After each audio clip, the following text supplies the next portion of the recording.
책으로는 우리 25쪽 아래에서 세 번째 줄부터 하면 되는데, 이어서 그냥 따라서 보이시죠? 따라서 그 부분부터 또 읽어가면서 설명을 하도록 하겠습니다. 따라서 당신이 영적 순례를 하는 동안 이러한 수준의 영적 단계를 통과해 나가고 있다면 당신은 즐거움의 시기와 메마름의 시기가 교차되어지며 그 후에 참 진전이 있을 것이라는 것을 기대해도 좋을 것이다. 그래서 지난 시간에 즐거움의 시기, 메마름의 시기를 함께 공부를 했습니다. 계속 설명하겠습니다. 당신은 당신 성격의 결함과 같은 일시적인 문제 외에는 별 커다란 시험을 당하지 않을지도 모른다. 하지만 영적으로 전진해 나가는 모든 단계에서 당신의 자연적인 결함들은 보이시죠? 당신의 자연적인 결함들은 제가 불러드릴게요. 이 부분은 우리에게 쉽게 적용할 수 있는 게 자아와 소욕. 우리는 자아가 있고 소욕이 있잖아요. 그래서 자연적인 결함들, 자아와 소욕, 특별히 가나안 7족속, 가나안 7족속, 가나안 7족속 있습니다. 자아와 소욕, 가나안 7족속. 그래서 이걸 이제 통틀어서 저희들이 아담 안에 있는 천연적인 자아라고 부르죠. 아담 안에 있는 천연적인 자아. 그런 결함들이 있어가지고, 당신이 내적인 즐거움을, 그러니까 내 안에 계신 하나님을 즐거워하는, 내 안에 계신 하나님을 기뻐하는 그 부분입니다. 그 즐거움을 누리고 있는 시기보다는 메마른 시기에 당신을 훨씬 잘 넘어뜨릴 것이라는 것을 기억하라. 왜냐면은 우리의 그 자아와 소욕이 메마른 시기에 파쇄되어지거든요. 연단되어지잖아요. 그러니까 연단되어지기 때문에 그렇다, 이 얘기를 하는 겁니다. 내적인 즐거움을 누리고 있는 동안에는 그분의 충만한 은혜가 수천 가지 악에서 당신을 보호할 것이기 때문입니다. 모두 다 하나님의 은혜입니다. 모두 다 하나님의 은혜. 계속 보겠습니다.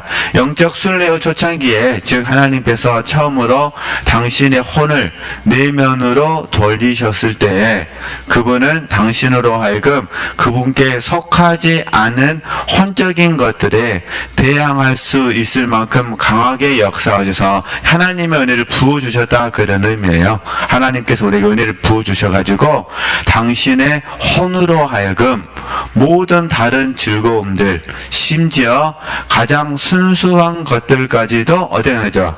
잘라버리게 하신다. 이거 우리가 지금 말고 옛날 그 은혜를 경험했던 그 시기를 잠깐만 생각해 보시면 됩니다. 예수님이 너무 좋아서 예배를 드리고 싶었고, 이렇게 예배를 드리고 싶으니까 다른 인간관계도 자연스럽게 정리되어지고 취미생활도 정리되어지고, 이해되시겠죠? 그거 생각하시면 됩니다. 옛날 그런 의미예요.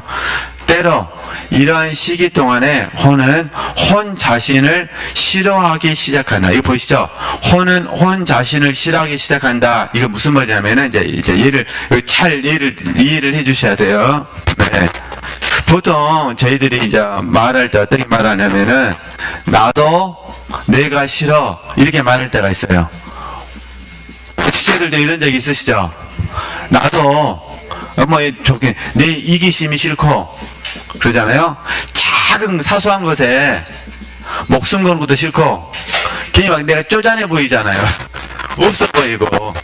첫 번째는 이게 잘못 적용했을 때, 두 번째는 잘 적용했을 때를 보도록 하겠습니다. 잘못 적용하게 되면 어떻게 되냐면은 이게 내가 주인 되는 삶이에요.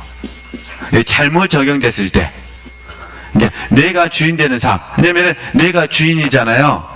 내가 주인이니까 뭐 하는 거예요? 지금 내 삶이 마음에 들지 않는 거예요. 그러니까 여기 어탕이 어떤 마음 들게요? 원망과, 그죠? 시비, 낙심, 절망, 한숨. 이런 마음들이 드는 거죠. 원망, 시비, 낙심, 이런 마음들. 잘못 적용했을 때 그렇다, 그런 부분입니다. 잘못 적용하면 어떤 의미인지 아시겠죠? 근데 지금 여기서 말하는 그런 의미가 아니라는 거예요. 이게 잘 이해해 주셔야 돼요. 그러니까 내가 나를 봐도 싫어요. 이건 내가 뭐 하는 거야? 내가 주인 되는 삶을 산 거예요. 그렇죠? 그런데 이제 잘 적용됐을 때는 하나님께서 저와 여러분의 존재를 보신 것이 아니라 우리의 혼의 생명을 보시고 그 모습을 기뻐하지 않으신다라고 깨달았을 때, 이게 두 번째가 된 거예요. 이게 잘 적용했을 때 하나님께서는 내 혼의 생명을 뭐하지 않는다, 기뻐하지 않으신다. 이게 이제 좋은 깨달음이에요. 그래서 우리 이제 두 가지를 잘 이해해 주셔야 돼요. 내가 주인 되어가지고 내 삶에 못마땅해가지고 원망하고 시비하고 낙심하고, 그러니까 나를 미워하시면 안 된다. 이해되시겠죠? 근데 하나님께서 혼의 생명을 조명해 주셔가지고 혼의 생명을 기뻐하지 않으시는 거예요. 이게 나도 내 혼의 생명을 뭐하지 않아야 될까요? 기뻐하지 않아야 되겠죠. 이게 나도 이 혼의 생명을 뭐 하셔야 돼요? 미워하셔야 돼요. 이건 좋은 거예요. 이게 이 구분을 이제 분별을 잘 해주셔야 돼. 이 분별을 잘 못하면 큰일 납니다. 그렇죠? 그러니까 그래서 이제 단적인 예를 들면은 이런 부분이에요. 지금 내 모습에 마음에 안 들어요. 그러면 그렇게 얘기되면 이게 열등감으로 빠져요. 열등감으로. 그래서 이게 이제 심해지면 이제 이게 냉소적이 돼요. 냉소적이 돼요. 이게 쉽게 말해서 무슨 말이냐면은 내가 나를 보니까 나쁜 사람이에요. 내가 나를 보니까 나쁜 사람이에요. 근데 그 사람을 보니까 그도 뭐 하는 거예요? 다 나를 통해서 보는 거예요. 이해되시겠죠? 내가 이기적이에요. 그 사람 뭐가 보이는 거예요? 이기적인 거예요. 그 사람의 모습만 보고 뭐가 생겨나니까? 이기적인 모습이 생겨나요. 이게 사실은 그가 미운 것이 아니라 누가 미운 거예요? 내 안에 있는 내가 미운 거예요. 그러니까 이게 일반 잘못 적용했을 때.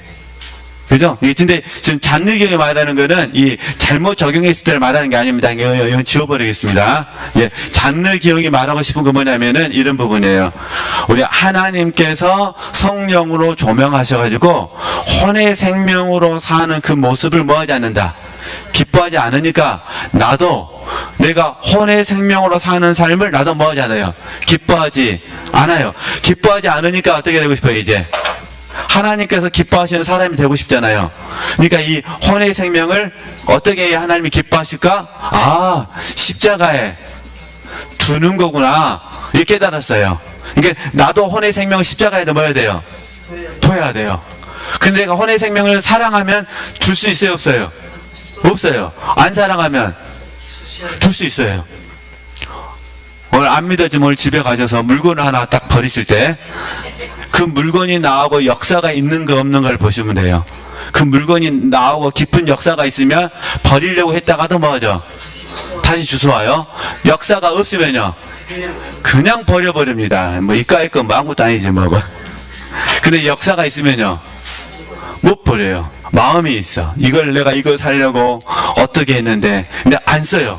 안 쓰게. 똑같은 안 쓰는 물건도 내 마음이 없는 거는 버리기가 쉽고, 그래서 짐 정리를 가만 보면은 남이 해줄 때가 빨라요. 그냥 다 버려버려, 그냥. 뭐가 없으니까. 마음이 없으니까.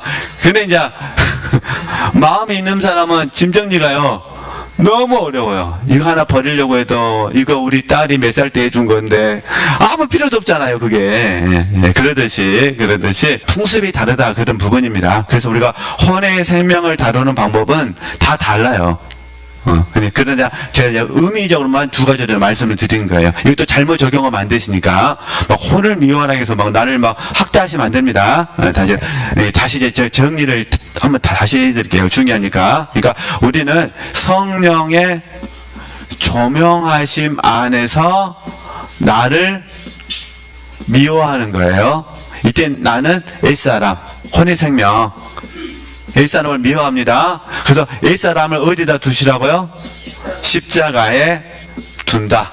이렇게 적용해 주셔야 돼요. 성령의 이 조명하심 속에서 만약에 성령의 조명하심 아니라면 뭐가 되겠어요? 선악과가 되겠냐? 이게 잘못된 적용. 선악과에 의해서 나를 발견해 가지고 나를 미워하면 안 됩니다. 이때는 자기 학대가 되는 거예요. 자기 학대. 자기를 학대하고 있으면 누가 좋을까요? 사단이 좋아요. 사단이 우는 사자와 같이 뭐죠? 우리를 삼키려고 기다리고 있어요. 어떤 사람을 삼키냐? 자기를 학대하는 사람. 이해되시겠죠?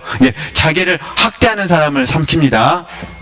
그러면 이제 그래서 나오는 게 뭐냐면 정죄예요. 정죄. 참소 배우셨잖아요. 정죄와 이간질이라는 게 이게 다 참소잖아요. 사단의 참소. 사단의 참소에 의해서 정죄를 당하고 그다음 뭘 당한 거예요? 이간질을 당해요. 그래서 이게 모아져가지고 냉소적이 돼요. 회의적이 돼요. 그죠? 모든 사람을 의심해요. 이런 안 좋은 자아상이 형성이 되어버리는 거예요. 근데 그 뿌리에는 누가 있다는 거죠? 사단이 있다는 거예요. 그 빌미를 누가 줬어요? 자기가 줬어요. 선악과. 그래서 이런 부분들은 저희들이 조심하셔야 됩니다. 그래서 우리가 이제 특별히 잔느기용은 그 본인이 이걸 경험해가는 과정이었고, 잔느기용은 너무 순수하셨어요. 너무 순수하셔가지고, 제가 듣고 싶은, 너무 순수해가지고 이거를 문자적으로 적용했어요. 10대 때부터. 그러니까 우리가 그분의 사상을 다 받아들일 수는 없다, 그런 부분입니다. 그러잖아요. 10대 때 다 예뻐주고 싶고, 10대 때 다 이렇게, 어떻게 하고 그러잖아요. 이왕이면 다른 사람 좀 잘 보이고 싶으셨죠? 그런 적 없으셨나요? 다 있으셨잖아요. 언제 잘 나타나느냐? 사진 찍을 때. 이왕 사진 찍을 때, 어떠세요? 지금 말고, 10대 때. 물론, 천성적으로 사진 싫어하는 사람도 있을 수 있습니다. 그러나 최소한 10대 때는 한번 제일 예쁜 모습으로 사진 찍고 싶어가지고 다 사진첩이 있으시잖아요. 지금 보면 뭐하죠? 세상에 이렇게 촌소를 수가 없어. 그러나 그때 당시에는요, 최고의 멋진 포즈였어요. 어차피 유행은 돌고 돈다 하잖아요. 그래서 이런 의미들을 이해하시면 됩니다. 그럼 다시 보겠습니다. 다시. 자.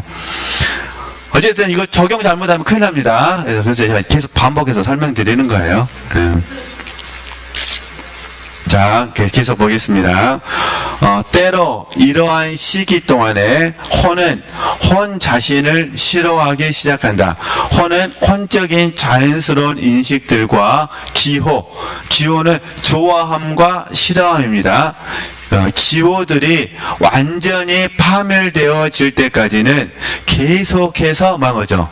혼적인 것을 싫어할 것이다. 성령의 조명하심 안에서만 보셔야 됩니다. 많은 그리스도인들은 온갖 종류의 고통스러운 자기 부인을 통하여 이전의 습관들을 말하는 거죠.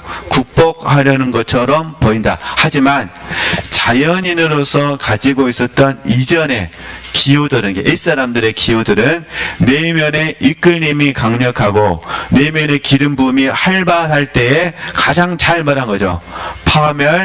파멸되어진다. 당신의 주님은 당신의 혼이 감추려 시도하는 모든 것들을 말하는 거죠. 드러내실 것. 이게 동기와 목적이에요. 그래서 저희들이 이제 히브리서 4장 12절에서 13절 말씀 배우셨잖아요. 그래서 찌르고 쪼개고 감찰해서, 그죠? 우리 생각의 깊은 것을 뭐 하는 거죠? 드러내신다. 이렇게 배우셨잖아요. 벌거벗은 모습처럼 드러내신다. 지금 이 이야기를 하고 있는 겁니다. 이 이야기를. 그래서 우리가 이전에 저랑 같이 공부할 때도 십자가의 역사, 그 다음에 십자가의 더 깊은 역사, 이렇게 불렀던 거예요. 그러니까 통상적인 십자가의 역사는 자아 발견, 자아 파생. 근데 십자가의 더 깊은 역사는요, 내 안에 드러난 게 생각의 출처, 그죠? 동기의 출처, 마음의 출처까지 하나님 뭐 해내잖아요, 그죠? 드러내실 때, 이때를 우리가 더 깊은 역사라 불러요. 이게 더 깊은 역사를 이제 적용을 이게 순전함으로 가는 거예요. 이게 순전하기를 원하면 하나님은 뭐 하신다는 거죠? 십자가와 더 깊은 역사를 뭐 우리에게 적용시켜 주시는 거예요. 이게 찌르고 그 다음에 쪼개고 그 다음에 뭐하고 감찰하시고요. 그래서 좀 여기 기호 있었잖아요. 기호 좋아하는 것과 뭐 하는 거죠? 그래 왜 이 하나님께서는 이 기호를 파쇄시키시느냐? 하나만 예를 든 겁니다. 제가 이제 쉽게 이제 다 아시는 공과인데 그래도 한번 예를 들어드려야 더 쉬우니까 우리가 좋아하고 싫어하는 이 기호가 십자가에서 처리되지 않잖아요. 그러면 기호를 따라서 살아요. 이렇게 이러면 안 되는 거예요. 우리는 뭘로 살죠? 우리는 믿음으로 살아요. 그러니까 나로 살지 않고 누구로 살아요? 우리는 주님으로 살아요. 주님. 그죠? 주님으로. 그래 만약에 내가 기호가 처리되지 않으면 어떻게 될까요? 그래서 사실은 기호는 본능적인 거예요.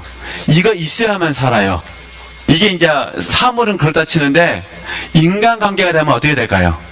그러면 이게 딱 정해져 있어요. 내가 좋아하는 사람, 내가 싫어하는 사람. 근데 이제 우리 주님께서 예를 들어서 나를 가장 잘하시고 저를 가장 잘하시고 좋아하는 사람만 다 붙여주시면 얼마나 좋겠어요. 이해되시겠죠? 남은 생애 동안에 근데 이제 하나님은 저나 우리 지체들에게 상을 주셔야 돼요. 상 주시니까 어떤 사람 붙여놔야 돼요? 좋아하는 사람도 붙여주시고 그 다음에 싫어하는 사람도 붙여주시고. 근데 이 기호가 십자가에서 처리되지 않으면 어떻게 될까요? 그러면 싫어하는 사람이 오면 원망과 시비가 생기죠. 그러니까 우리가 구원을 이룰 때 좋아하는 사람하고 있어도 구원을 이루어요. 싫어하는 사람하고 있어도 막 구원을 이루어요. 근데 사실은 뭐가 더 많이 이루어진다는 거죠? 싫어하는 사람하고 있어도 더 많이 이루어지는 거예요. 그래서 우리는 순풍도 감사하고 뭐죠? 순풍 아닌 것도 감사한다고 하잖아요. 근데 배는 언제 더 빨리 가요? 순풍 아닐 때가 팍 근데 힘을 내서 가잖아요. 우리 찬송가 그런 찬송가도 있잖아요. 네. 그러니까 그래서 봐보세요. 그러니까 하나님께서 볼 때는 좋은 거 얼마나 좋아요. 이게 처음에는 다 어떤 사람만 붙여놔요. 좋은 분들만 붙여놔요. 그 다음에 성장하려면 어떻게 해야 돼요? 좋은 사람 없이 싫은 사람이 있으면 못 사니까 좋은 사람도 뭐 해놓으시고 붙여놓으시고 싫은 사람을 조금 붙여놓죠. 근데 우리는 이제 이 조금 붙여지면은 좋아하는 사람 하나도 안 보이고 뭐만 보여? 싫은 사람 사실은 한 명 정도밖에 안 되는데 다 싫은 것 같아. 내가 만난 사람은 다 이렇게 보여요. 그래가지고 이게 이제 심해지면 뭐죠? 내 코가 석자가 돼버려요. 이건 하나님의 의도가 아니거든요. 그래서 하나님께서 어떻게 하시냐? 저도 마찬가지고 계속해서 하나님이 우리에게 말씀대로 되도록 하시기 위해서 쉽게 말해서 기호를 뭐하냐? 처리하게 하신다. 왜 처리하시냐? 믿음으로 살도록 하시기 위해서. 또 왜 처리하시냐? 나로 살지 아니하고 주님으로 살도록. 그 나로에가 기호가 들어가는 거예요. 어떤 의미였죠? 나로 살지 않는. 그래서 이제 다 정리 한번 해보시죠. 뭐 전부는 못하지만 나로 여기에 이제 첫 번째 천연적인 이런 쉬우니까 자 나로 산다는 건 뭘로 사는 거예요? 자로. 두 번째는 뭘로 사는 거예요? 소욕으로 사는 거예요. 소욕으로. 그죠? 세 번째는 십자가를 통과하지 않는 달란트로 사는 거예요. 자, 처음에 나로라는 개념에는 믿으시죠? 십자가를 통과하지 않는 뭘로 살아요? 달란트로 살아요. 그 네 번째 또 동일해. 십자가를 통과하지 않는 뭘로 사는 거예요? 자원으로 사는. 이 자원 누가 주신 거예요? 하나님이 주신 거예요. 그렇죠? 네. 그러면 이제 천연적인 자아와 소욕 이걸로 살 때 우리가 이거를 혼의 생명이라고 그래요. 혼의 생명. 이 혼의 생명이 율법을 만나는 거예요. 이게 혼의 생명이 뭘 만나요? 율법을 만나요. 그래서 여기서 만들어지는 게 자기 의예요. 그죠? 자기 사랑이에요. 다 아시는 게 자기 공로예요. 그래서 자기 신뢰예요. 자기 자랑이 되는 거예요. 이게 나로는 다 이걸 포함하는 거예요. 이게 나로 산다는 건 이해되시죠? 나로 산다는 거는 자아로 사는 것이고, 그 다음에요, 소욕으로 사는 것이고, 그냥 십자가를 통과하지 않는 달란트로 사는 것이고, 십자가를 통과하지 않는 자원으로 사는 것이고, 그죠? 더 심각한 거는 혼의 생명이 뭘 만났을 때, 율법을 만났을 때 이게 자기 의로 사는 것이고, 자기 사랑으로 사는 것이고, 자기 공로로 사는 것이고, 자기 신뢰로 사는 것이고, 자기 자랑으로 사는 것이고, 의는 자기 오름이잖아요. 자기 오름으로 사는 것이고, 그 다음에 이게 나쁜 말로 말하면 잘난 맛에 사는 것이고, 그죠? 반대로 율법을 만나갖고 힘 못 쓰는 사람은요, 여기는 율법 만나서 잘난 맛으로 살고, 율법이 실패하면요, 반대로 말하지, 잘났으니까 못나게 사는, 못나게.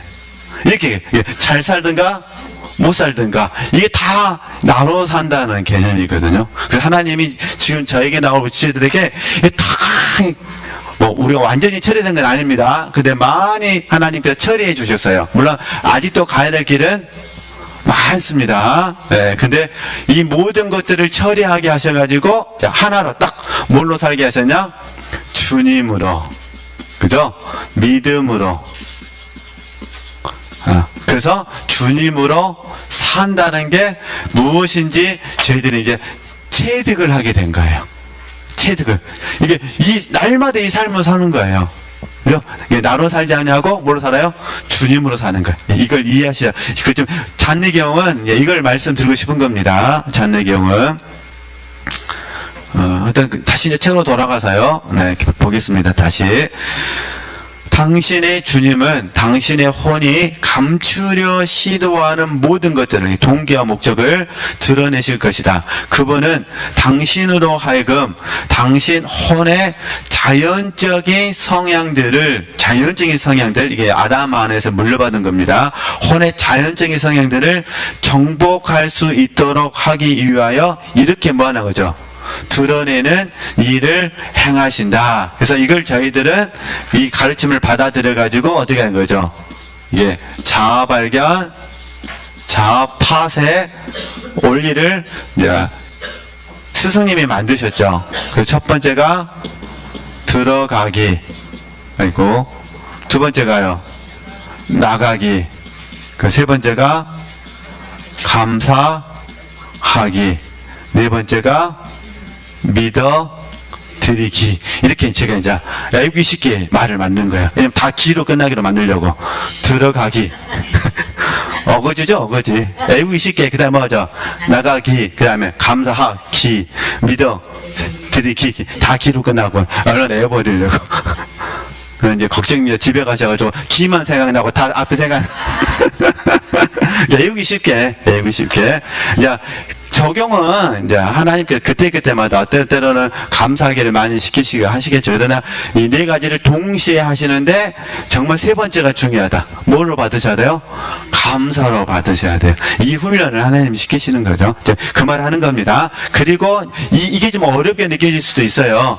그래서 저희들이 공부했던 게 마태복음 7장 7절에서 11절 말씀. 그죠? 이걸 우리가 영으로 받음 이렇게 표현하거든요. 이 말은 영적 유익을 먼저 생각하는 거예요. 영으로 받는다는 것은 영적 유익을 먼저 생각하는 거예요. 우리에게 영적인 유익이 뭐예요? 하나님을 얻는 거잖아요. 그러니까 어떤 환경이 있는데 그 환경은 하나님께서 당신을 우리에게 주시기 위해서 뭐 한 거다? 주신 것이다. 그래서 이제 우리가 좀 건강으로 예를 들면 사도 바울 이야기를 금방 이해했으니까, 하나님은 사도 바울에게 사단의 가시를 고쳐주지 않으셨어요. 근데 사도 바울은 그걸 뭘로 받았다는 거죠? 영으로 받았어요. 그 얘기는 뭐가 영적 유익이 있었어요. 그래서 약할 때 뭐합니다? 강함이라. 이렇게 된 거예요. 약할 때 강함이라. 이게 다 영으로 받는 거거든요. 이 과정을 이제 세분해 보면은 들어가기, 뭐죠? 나가기, 감사하기, 그다음에 믿어드리기, 이렇게 이해하시면 좋겠다. 그런 부분입니다. 예를 든 거니까. 계속 보겠습니다. 이건 육신의 장막점을 벗어버릴 때까지 계속 합니다. 네, 감사해요. 하나님께서 이 하나의 공과를 딱 통과하는 과정 속에서 우리에게 뜨거운 눈물을 주셔요. 처음에 훈련 받을 때는 뭐가 뭔지도 모르게 눈물을 주셔요. 회개의 눈물. 좀 성장하게 되면요, 이제 우리가 잘못 적용해갖고 연민의 눈물을 많이 흘려요. 우리가 잘못 적용해갖고 왜 이렇게 기도만 하면 내가 불쌍한지 모르겠어. 그건 이제 다 연민의 눈물이거든요. 그러다가 우리 이제 바르게 훈련하게 되면 하나님께서 뜨거운 눈물을 주셔요. 감격을 주신다는 거예요. 근데 감격된 눈물을 흘리면은 달라진 건 없어요. 아픈 사람은 여전히 아프고, 그렇죠? 가난한 사람은 여전히 가난하고. 근데 뭐가 있어요? 내 안에 계신 주님이 부요함으로 다가와요. 네. 네. 부요함으로, 그죠? 그게 풍부함으로 다가와요. 충만함으로 다가와요. 이런 은총을 하나님 우리에게 뭐 해주신다는 거예요? 이게 주신다, 그 말이에요. 부요하고, 그 다음에요, 풍부하고, 그 다음에 충만하고. 근데 이제 우리 육체가 있어서 우리는 사도 바울과 같지 못하다 보니까, 이게 사도 바울은 자기 육체의 연약함을 볼 때마다 감사했거든요. 주님을 의지하니까. 우리도 그러면 좋은데 우리가 그렇게 적용하지 못해요. 내가 육체의 연약함을 볼 때마다 우리는 뭐가 찾아? 우리는 낙심이 찾아와 버려요. 그러니까 얼른 우리도 어떻게 해야 돼요? 육체의 연약함을 볼 때마다 얼른 말씀을 적용해야 돼요. 낙심하지 아니한다. 겉사람은 후패하나 우리의 속은 날로 새롭도다. 할렐루야 딱 하면서 본인에게 가르치셔야 돼요. 그래서 우리가 지금 이번에 소망책을 읽은 거잖아요. 흔들리지 않는 약속, 흔들리지 않는 소망. 얼른 소망을 붙잡으셔야 돼요. 이렇게 스스로가 할 수밖에 없어요. 다른 사람이 막 도와주려 했던 성질 나버려요. 너 지금 네 경험 안 해봐서 그래. 이게 얼마나 아픈지 알아. 막 이런 식으로. 아니면 네가 한번 살아볼래? 내 말이 참말인가 거짓말인가? 이렇게 돼버려요. 이게 절대 그렇게 적용하면은 진보가 없습니다. 이해되시겠죠? 이게 제일 좋은 방법은 저도 저도 어려움이 있어서 훈련을 받아보니까 상대방의 이론은 조금이에요, 조금. 누가 주셔야 돼요? 주님이 주셔야 돼요. 주님은 어떻게 주시느냐? 말씀으로 주세요. 말씀으로. 그래서 우리 그 맥스 루케이도 책 보면 많은 말씀 구절을 써놨잖아요. 그러면서 그분의 고백이 뭐냐면, 내가 신앙생활을 하면서 직접 체험하여 알게 된 말씀이다라고 말하잖아요. 그러니까 우리도 삶을 살면서 어려움을 경험할 때마다 이루어 주셨던 말씀들 우리가 붙잡아야 돼요. 그러니까 사도 바울에게는 약할 때 강함이라 은혜가 내게 족하도다. 그게 사도 바울에게 주시는 말씀이에요. 그러니까 우리도 우리에게 주시는 말씀을 뭐 하셔야 돼요? 붙잡으셔야 돼요. 그죠? 그래서 물론 말씀이 좀 어려울 수도 있어요. 그래서 어떻게 하시면 좋냐면요, 찬송가를, 뭐 복음성과도 상관없습니다. 찬송가를 다 부르란 말이 아니라 찬송가 중에 즐겨 부르는 찬송가를 반복하여 부르시는 게 좋아요. 이건 하나의 방법입니다. 어떤 찬송가 다 취향이 다르니까. 근데 내게 소망이 됐던 찬송가 있잖아요. 그러면 그 찬송가를 계속 뭐라는 거예요? 힘들 때마다 반복하여 계속 부르시는 거예요. 반복하여. 그러면은 이제 혼이 잠잠해져요. 잠잠해지면 다시 하나님으로 인해서 채워지게 되거든요. 충만해지고 부유해지고 그냥 뭐예요, 그죠? 풍부해지는 거예요. 문제는 안 바뀌었는데 내가 바뀌게 되는 거죠. 이런 삶을 우리가 사셔야 됩니다. 그래서 이런 삶을 사실 때 정말 다시 반복해서 죄송한데 정말 조심해야 될 부분은, 이런 내 삶의 고난이 메마른 시기가 절대로 다른 사람을 향한 비난과 판단이 되어서는 안 된다는 거. 이렇게 그건 좀 조심하셔야 되시니까 그것만 잘 적용해 주시면 감사하겠습니다. 계속 보겠습니다. 맨 마지막 줄부터 보면은, 그렇다면 당신이 그리스도인의 삶 속에서 드러나는 외적인 문제를 다루는 이러한 과정을 선택할 때 얻을 수 있는 실제적인 결과들은 무엇인가? 그죠? 하나님의 다루심을 통해서 얻을 수 있는 결과가 뭐냐 그 말입니다. 자, 보겠습니다. 끊임없이 내면을 향하는 뭐란 거죠? 연습과 끊임없이 내면을 향하는 연습. 이걸 우리는 하나님의 임재 연습이라 부르죠. 그러니까 끊임없이 내면을 향하는, 내면에 누가 계시는 거예요? 주님이 계시잖아요. 이게 주님과 관계하는 거니까 주님의 임재 연습. 그 다음 또 뭐라는 거죠? 그 안에서 은혜로 부어주시는 기름 부으심. 성령의 역사를 통해서 뭐가 있다는 거죠? 성령의 뭐가 있다? 만지심이 있다. 뭐죠? 성령의 만지심. 그래서 저희들은 이거를 성령의 계시라고 배우셨잖아요. 그러잖아요. 성령께서는 계시하시고 뭐 하신다? 훈련하신다. 그죠? 근데 계시가 있을 수도 있고 없을 수도 있습니다. 그러니까 중요한 건 뭐냐면요. 있든 없든 내가 하나님께 항상 뭐 하는 게 중요해요? 가까이 하는 것이 중요해요. 그래서 제가 이걸 여러 번 말씀을 드렸는데, 봐보세요. 하나님께 가까이 함이 내게 뭐라는 거죠? 복이다. 자, 그러면 이제, 말씀 그대로 좀 쪼개서 설명해 드릴게요. 하나님께 가까이 함이 복이에요. 근데 이 시편 기자의 얘기, 시편 73편이잖아요. 근데 이 시편 73편의 기도는 아직까지 이루어지지 않았어요. 언제 이루어질까요? 주님 오셔야만 이루어지는 거예요. 주님 오셔야만. 그러니까 시편 73편 기자가 고민하는 모든 고민은 지금 사실 우리들의 고민이에요. 지금 우리가 대한민국을 바라보면서 하는 기도예요. 왜 악인은 형통하고 의인은 형통하지 않느냐? 그게 지금 저희들의 기도잖아요. 그러면 어떻게 하느냐? 하나님께 가까이 하면 복인데, 이 상황이 어떤 상황이냐? 고난이 있어요. 고난. 그래서 어떻게 하느냐? 그래서 시인이 하는 말이 그 말이에요. 하나님을 피난처로 삼겠습니다. 그 말이에요. 왜 하나님을 피난처로 삼을까요? 고난이 있으니까. 시편 13편 저자는 의인이에요. 의인. 상대적 의인이지만, 의인은 지금 의인은 지금 고통을 받고 있는 거예요. 그러니까 내가 하나님을 가까이 하면 내게 복입니다. 깨달은 거예요. 근데 하나님을 가까이 하는 그 상황이 어떤 상황이냐?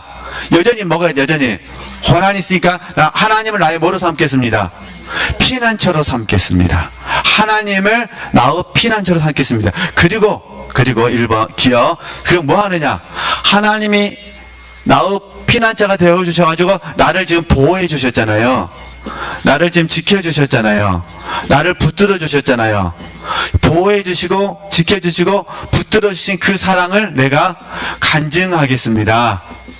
찬양하겠습니다. 이게 이제 73편은 이렇게 해서 끝나요.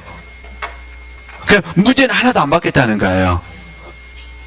제가 이제 다시 좀 말씀드려요. 우리나라의 현실도 마찬가지고 앞으로도 마찬가지고 우리도 앞으로도 계속 고난이 있는 거예요. 바뀐 게 없어요. 근데 중요한 건 뭐냐? 이 고난을 통해서 나는 하나님께 더 뭐 하겠다? 가까이 하겠다. 고난 가운데 하나님을 나의 피난처로 삼겠다. 고난 가운데 하나님 나를 지켜주신 그 모습을 하나님을 뭐 하겠다? 찬양하겠다. 그 하나님을 간증하겠다라고 끝나요. 그래서 여기에서 나온 시가 뭐냐면은, 하늘의 외에서는 내가 사모할 사람은 하나님 밖에 없습니다. 이렇게 되는 거거든요. 그래서 이제 우리는 이 훈련을 지금 하고 있는 거예요. 이 삶을 사시면서 어떤 훈련하고 지금 자아발견, 자아파쇄. 지금 이 얘기를 하는 겁니다. 다시 이제 돌아가서 이게 만지심이라는 거예요. 다시 그러면 끊임없이 내면을 향하는 연습과 그 안에서 은혜로 부어주시는 기름 부으심을, 성령의 은사를 통하여, 성령의 계시를 통하여, 성령의 역사하심을 통하여 뭐가 있다는 거죠? 우리 안에 만지심이 있다. 주님은 이러한 만지심을 통하여 당신을 누구에게로요? 그분에게로 이끄신다. 이렇게 해서 우리가 지금 날마다 주님께 가고 있는 거예요. 그러시죠? 우리 지금 날마다 주님께 이렇게 가까이 가고 있는 거예요. 그래서 오늘은 여기까지만 하도록 하겠습니다. 네.